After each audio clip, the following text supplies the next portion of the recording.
Hinduism is one of the world's oldest religions. It gets its name from the Indus River Valley, the region Hinduism emerged from, and where it is still predominantly practiced today. It has no official creeds or organizational bodies for oversight. Hinduism has thousands of gods and goddesses, with numerous different expressions of belief. However, it is like a melting pot because it is not polytheistic. Instead, these gods and goddesses and assorted practices come together in the belief of monism and pantheism, meaning that for Hindus, all is one and all is God. Hindus believe in reincarnation, that the imperishable soul migrates from one body to another at death. The actions of a person or animal in this life direct the position of rebirth in the next life through karma. The ultimate goal is to achieve moksha and break free from this circle of life and escape the yoke of karma.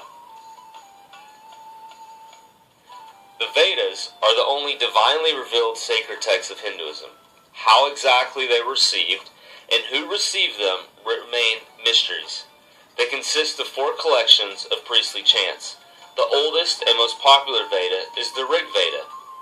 The Rig Veda contains a creation story, which gives an explanation to the belief of monism and pantheism.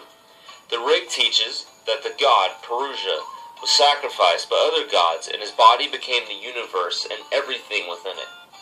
This narrative provides a good explanation for the caste system, the head of Purusha being the top caste, and the other caste being formed from lower body parts. Upanishad means sitting near. The image is that of a student sitting near a teacher. Brahmin priest wrote the reflections and meditations on the Vedic traditions. It is in the Upanishads that the theology of Hinduism becomes somewhat systematized, with explanations for practical applications of the Vedic traditions in life. A parallel to the Upanishads in another religion would be the Talmud in Judaism, in which rabbis reflect on God's Word and then supply an application of the Scriptures to God's people. Brahman is the divine reality at the heart of all things.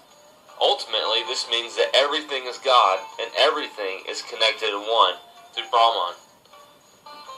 The reason that we do not recognize the oneness and divinity of all things is because Maya keeps this ultimate reality hidden from our senses. Maya means illusion. It is an illusion that we think we are separate and distinct individuals. In the movie The Matrix was a construct created to pull the wool over our eyes to keep us from seeing what is real. The ancient Greek philosopher Plato, in his allegory of the cave, presented the idea that humanity is bound in the cave, staring at dancing shadows on a wall. The shadows were not what they were perceived to be. They were actually real people, dancing by a fire that no one could see. Both The Matrix and Plato's allegory of the cave present similar illusions like Hinduism's Maya.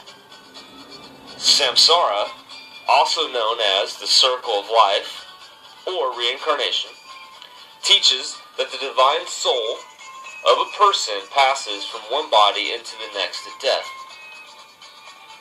Karma is likely the most used Hindu word in Western culture. In the West, the word karma has taken on the meaning of what goes around comes around, or getting what is deserved.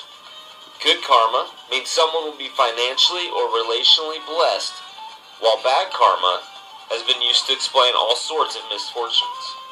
Sharon Stone even blamed the devastating 2008 earthquake in Sichuan province, China, as karma working against the Chinese government. Needless to say, the Chinese people did not appreciate her comments. Karma in Hinduism, however, isn't the Western concept of you reap what you sow in this life. For Hindus, karma dictates the direction of one's next life.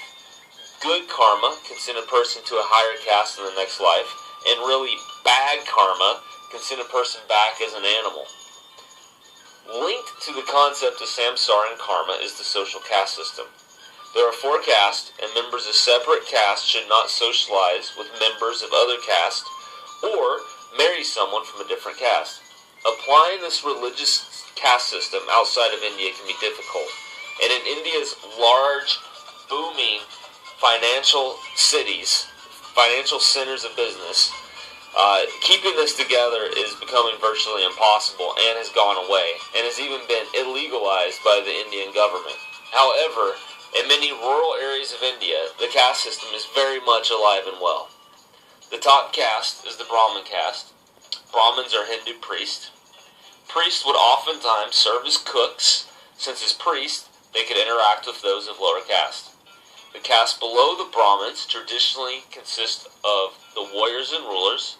The next caste belongs to those with a skilled trade. The bottom caste is comprised of unskilled workers. Dalits are people who are not members of any caste. They are below the caste. The Dalits are commonly referred to as the untouchables because members of other castes will never touch a Dalit.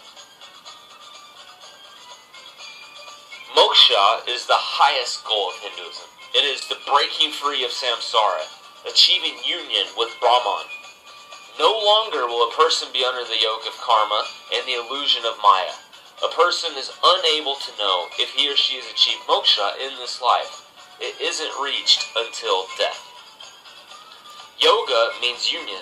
There are various forms of yoga in Hinduism, but they are all spiritual paths that are practiced to receive a good reincarnation and union with Brahman.